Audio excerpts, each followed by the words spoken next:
Pugil Sticks, an epic 20th century training practice. Can we use it for 19th century fencing? Let's find out.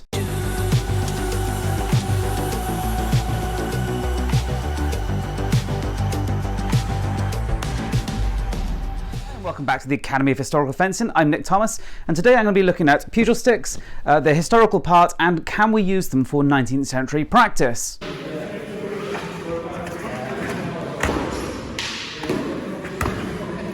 So a little bit about Pugil Sticks. Most of you will probably be familiar with them because of American Gladiators and shows like that, game shows where people club each other with this on a platform. But in reality, they were developed in the 1940s by the US military, specifically for the Marines, and eventually adopted by the Army as well. And the idea being is that it is a safe, or relatively safe, training tool that allows you to practice bayonet fighting in an aggressive manner, in a way that generally isn't safe to do with other training tools. So that is fascinating for us as far as a HEMA perspective is concerned, because when it comes to bayonet practice, the way that we tend to practice is with tools that are quite safe on the thrust, but can't really be easily used in terms of striking, in terms of beating with the stock of the weapon, the butt, the furniture of the weapon, maybe if it's got cutting edges, actually striking with the edge. These kind of things, they're not really safe or doable to any level of speed or contact level with the kind of training tools that we use today and historically were used before the Pugil Stick as well. So the question is, are Pugil Sticks useful to us, and how can they be modified in a way that would be useful to our training? Now, first of all, this Pugil Stick, which is a kind of prototype I've thrown together to experiment with, anybody who's familiar with US military, or actually more broader, because it did actually get adopted by other forces around the world, Pugil Sticks will realize that the Pugil Sticks that we're using in this video are actually quite different to the ones that are still in use today by the US Marines and were being used in the 1940s. And significantly, the proportions are very, very different. So let's look into what the Pugil Stick is, and then let's look into how I've necessarily modified the proportions and manner that it's being used, and how, why, and how useful it is to us.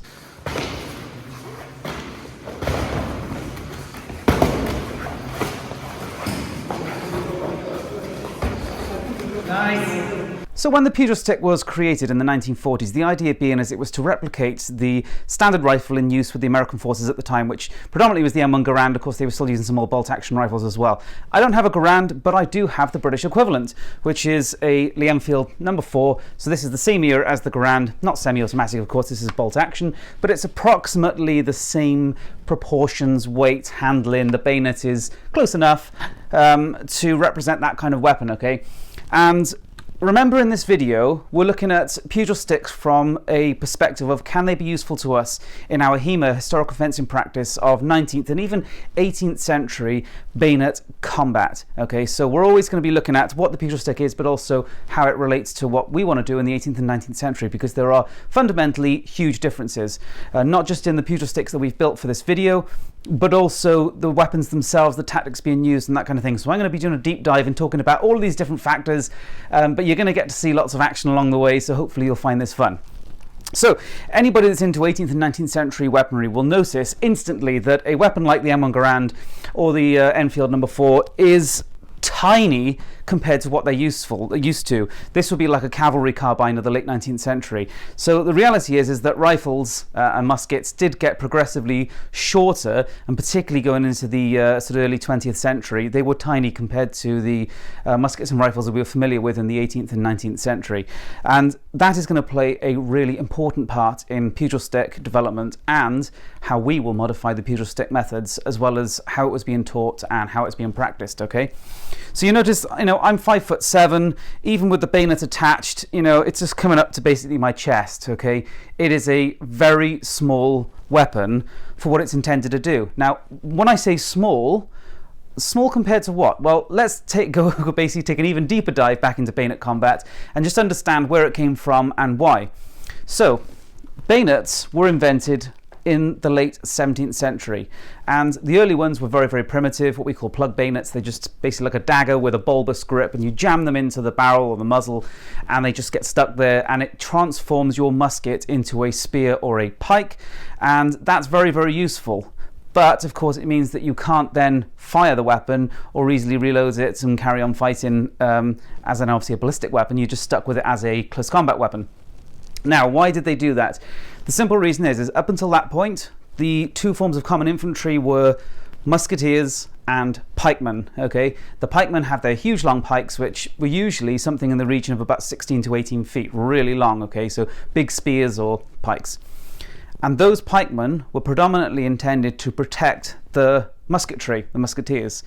Now, protect them from what? Well, the pikemen, but significantly cavalry. And cavalry were the huge threat.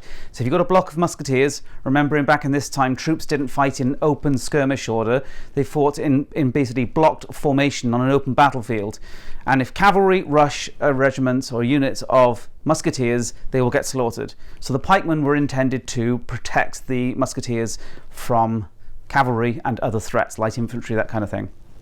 And so the bayonet came about because it allows a musketeer to transform their musket into a pike or spear, and therefore the musketeer can now fulfill both roles. And if you can fulfill both roles, you can have a lot more firepower on the battlefield and be a lot more versatile on the battlefield. And so unsurprisingly, the pike died out really quickly when the musket became dominant, especially because the bayonet allowed the musket to be converted into a pike or spear.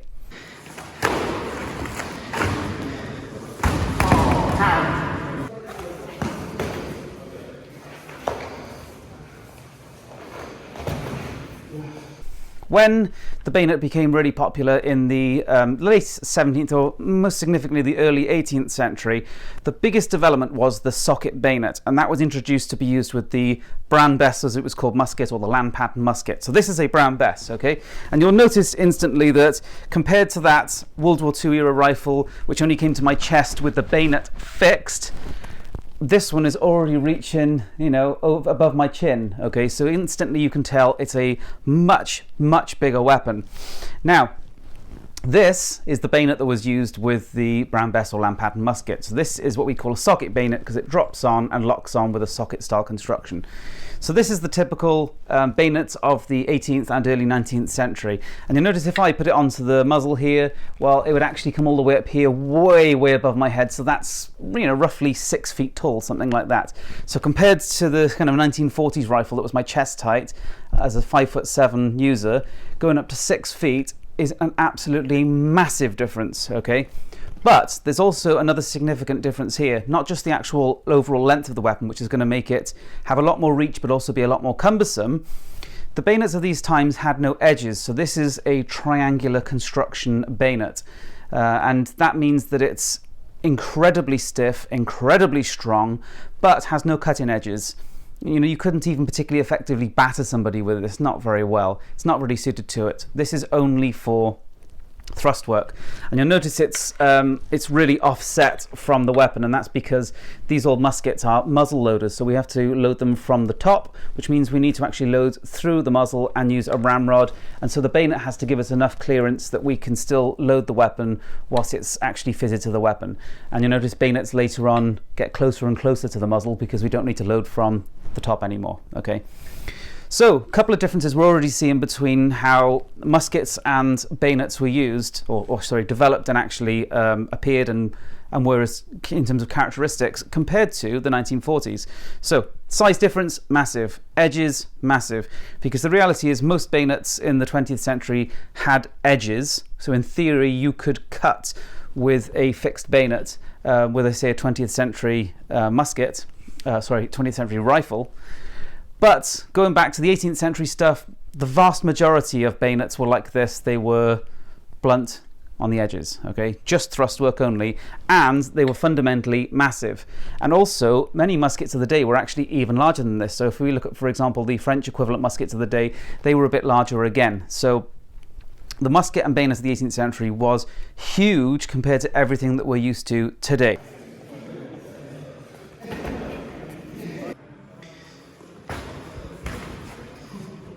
So the Pugil stick, of course, invented in the 1940s, is still very popular today, and you can look on YouTube and find loads of videos, especially of the US Marines, but also other armed forces practicing with the Pugil stick.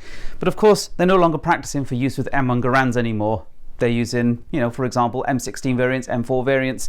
Most Infantry weapons today are looking more something like this, okay? And if we connected a bayonet to this, let's, if we actually look at the size comparison, I'd actually have to drop down all the way this way. It will be absolutely tiny, okay? So the size of a rifle today for an infantryman has got absolutely tiny compared to what we used to see in the 19th century.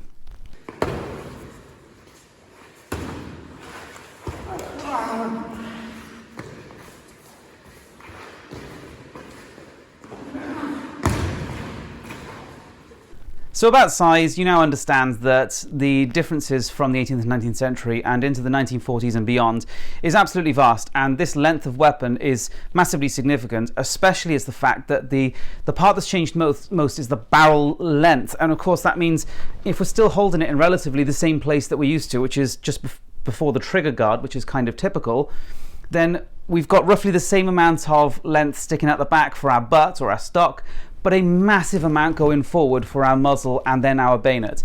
And that means that we've got something very, very different compared to what they're using with Pugil Stick today. Because Pugil Stick today, they typically have a roughly center grip position, and they've got roughly equal parts padding on the front and back so that they can basically tussle and smash back and forth like this. Now, the reality is, as you've seen from the 18th and 19th century weaponry, is they were significantly different in proportions and potentially in terms of cutting edges as well. So we've talked about size. It's also now hugely important that we talk about the difference in tactics, in that in the 18th and 19th century, of course, most infantry combat was done in block formation, like I talked about back with the pikes, whereas, you know, in the 1940s, it's all light infantry, skirmish tactics, okay? Very, very different to, you know, block formation musketry and sort of bayonet charges of the 18th and 19th century. So things had changed significantly between the 18th and 19th century bayonet practice and the Pugil Stick of the 1940s.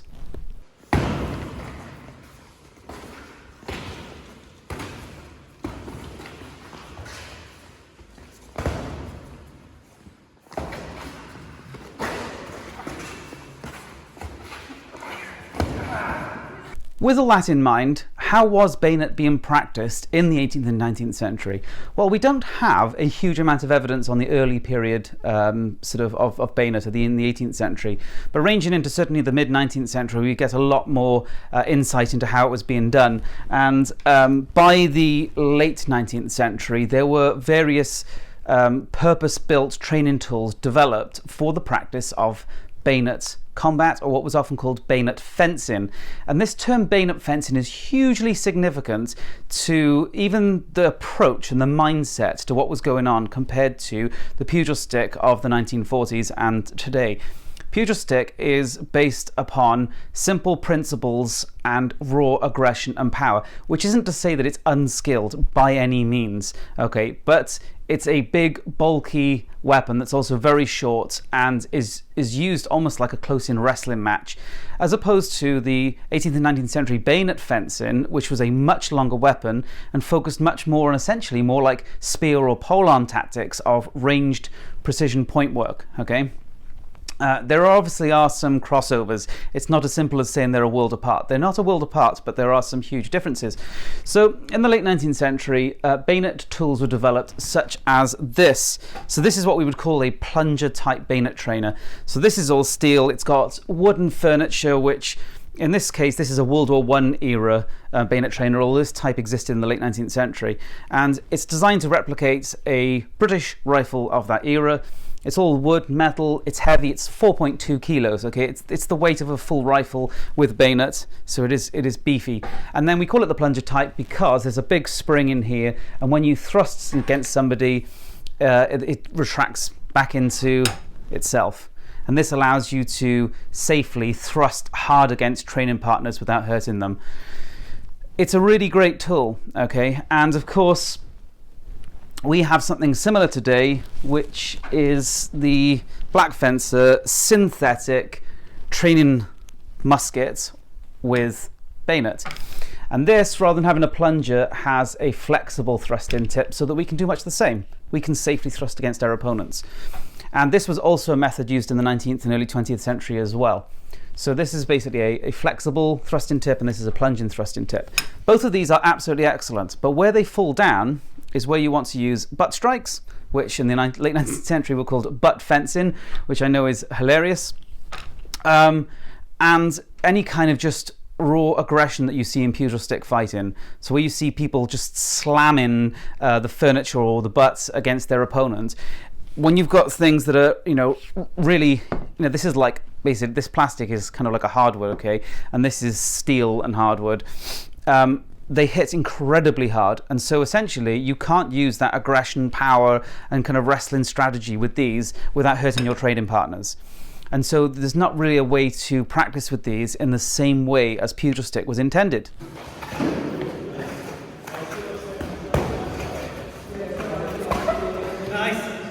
Go onto YouTube and search for Pugil stick, and you'll find loads of footage of the US Marines and other armed forces practicing with the Pugil stick.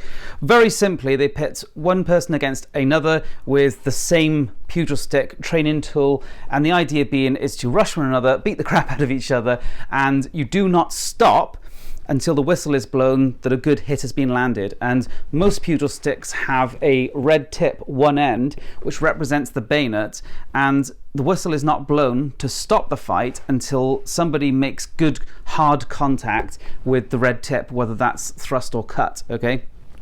And so you can drive, you can push, you can smash, you can butt strike, you can do all of these things against your opponent, but none of that will actually score and none of it will stop the fight. And that's kind of interesting because it represents the kind of progressive kind of raw fighting of a continuous fight, not a point scored fight. Because the reality is a butt strike, for example, it will hurt and it can do damage, but it isn't necessarily going to put an end to a fight. And so just because you struck someone with the butt, you have to continue fighting until they are done. And we are adopting the same principle here with our Pugil sticks. So moving on, how we've modified it. The Pugil stick that we've designed is in similar principle to the Pugil stick of the 1940s.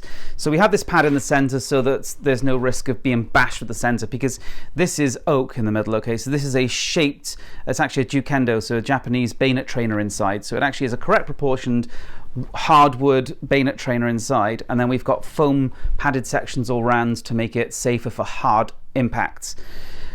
So you can strike with any part of it, but that red tip is all that matters to actually end in the fight, okay? And the red stripes, top and bottom, they represent the edges, because what I've set this one up for is Hutton's bayonet exercise from 1891, where he was practicing with the Lee Metford rifles. And the Lee Metford was a bolt-action rifle that had a double-edged bayonet with a 12-inch or 30-centimeter blade. So this is 12 inches front and back edge, this red, that represents our cutting edges, top and bottom, and then the red tip for thrust work. So when we go into using it in our sparring, you can push, shove, bash, butt strike, control your opponent, drive them down. You can do whatever you want, but it keeps going until the red strikes. Now, you might ask, of course, if we can strike with all these parts, why necessarily would we? Well, you can see it in Pugil stick fighting is just because it doesn't necessarily score, it's part of the raw aggression and control of your opponent. And the fact is, being hit with a padded section like this, the butt strikes into the stomach, into the side of the head, you really do notice them, okay? It does shock you, it can turn you around, it can push you back. So the reality is, driving in with it, pushing, striking with these blunt sections of the weapon can be very, very effective in setting up what would be essentially a killing or disabling blow. And so what we're doing with our Pugil sticks here is exactly the method of the Pugil stick of the American military, but modified to better represent a 19th century rifle in this case. And of course that means the proportions are very, very different. So this is roughly proportioned to be in a Lee Metford rifle with its double-edged bayonet on the end. And notice therefore we've got quite a small padded section to represent the stock, which is actually accurate. So if I could actually grip this, which I can't because it's too thick, if I could grip this as an actual rifle, you'd notice that it's about the correct length to represent the butt of a rifle. And then this huge section on the front, which looks obscene and compared to American Pugil stick in the military, looks outrageous, it is correctly proportioned for the long rifles of the late 19th century with their long bayonets. And so This training tool, yeah, it borrows from American Pugil Stick. Well, it doesn't just borrow, it is a Pugil Stick, okay? But it's heavily modified, and you notice it is just a little bit taller than me. It's heavily modified to represent what we want to represent with it.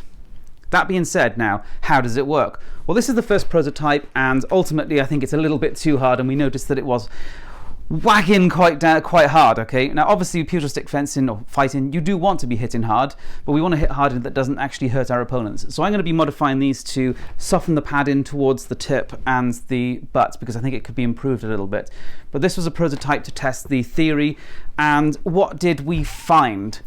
Well, what we found is it's completely different to everything that we were doing before. And that obviously comes with plus and minuses, because we aren't trying to represent bayonet combat in the 1940s, we're doing bayonet combat in the 18th and 19th century. So we don't necessarily exactly want to copy Pugil Stick, but we want to borrow from it. This isn't designed to replace our current bayonet trainers, our synthetics, for example. It's not designed to replace those. Those are far better for fine motor control, point work, and that kind of thing. They're far, far better to represent that kind of bayonet fencing, if you like. But the close-in kind of smash, if you like, the real aggressive striking from one side to another, hard blows, that can't be represented with that tool, and that's what this does. So, as an addition to our thrust-safe training tools, this actually is really, really interesting, and it's also really, really fun. And also, because you're then able to do those close-in elements, it becomes almost like a wrestling match, and as a result, you'll find it far more tiring. So the fights that we did with this last night, most people were doing about 3 minutes or so with them, and 3 minutes was exhausting for most people. It was hard work, and those, of course, are experienced fencers. Now, one huge difference that we found is that because we modified our Pugil sticks so significantly in terms of both size and the ratio of furniture and bayonets to stock, is we found that it works quite very differently to the way that it's done in Pugil stick fencing or fighting today.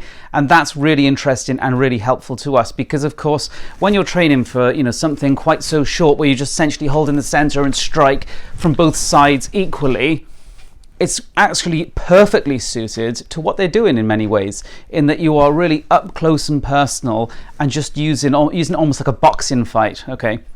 But when we've got something scaled and proportioned to an 18th and 19th century musket and bayonet, what we end up with having is a very small stock section and a huge muzzle, okay? And what that means is that when we got into the close-in fights, where you used to see the US Marines kind of doing this, smash in from one side to the other, to a degree we couldn't do the same, because what we were using was so much more cumbersome. And so actually we ended up in a much more of a wrestle in the center, rather than being able to smash from one side to the other, because we can't unlock our muzzles so easily, okay? And then if you do, you've got that risk of being bashed, so you try and get a quick stock strike in, but there's obviously that huge muzzle and bayonet that could be crashing down on your head.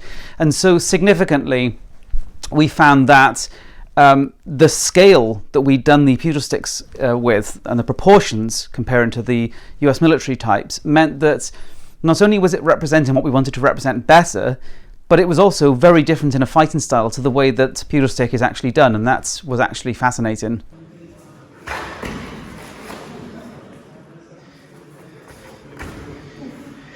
So any drawbacks to using the Pugil sticks? Well, only what I've talked about really, is that because they're obviously so incredibly thick, you don't get a lot of the fine binding elements that you get with, obviously what is essentially a very narrow muzzle and bayonet on an actual real weapon, and you don't get this elbow section, which is really important to parrying, binding, and certain grappling elements. So in terms of kind of fine techniques, it doesn't have it. But in representing the other end of the spectrum, it has all the stuff that we're missing in our current bayonet trainers.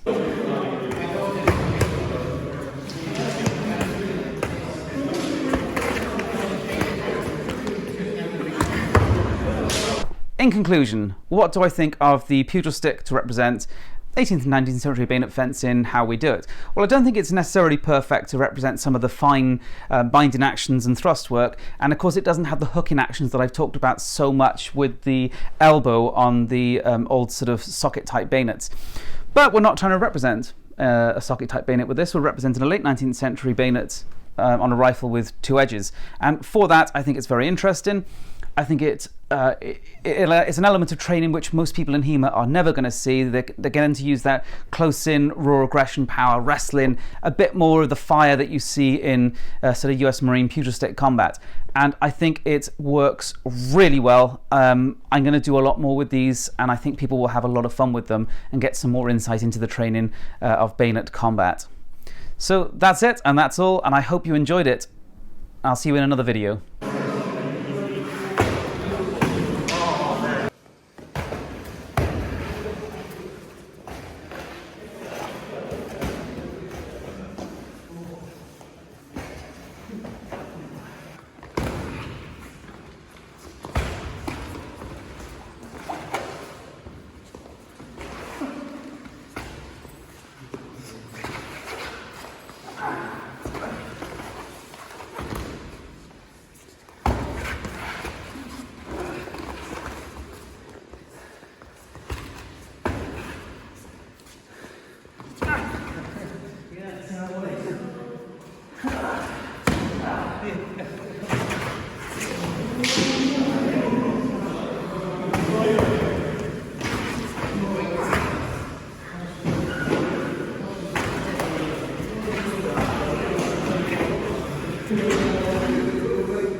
Yes.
Cheers.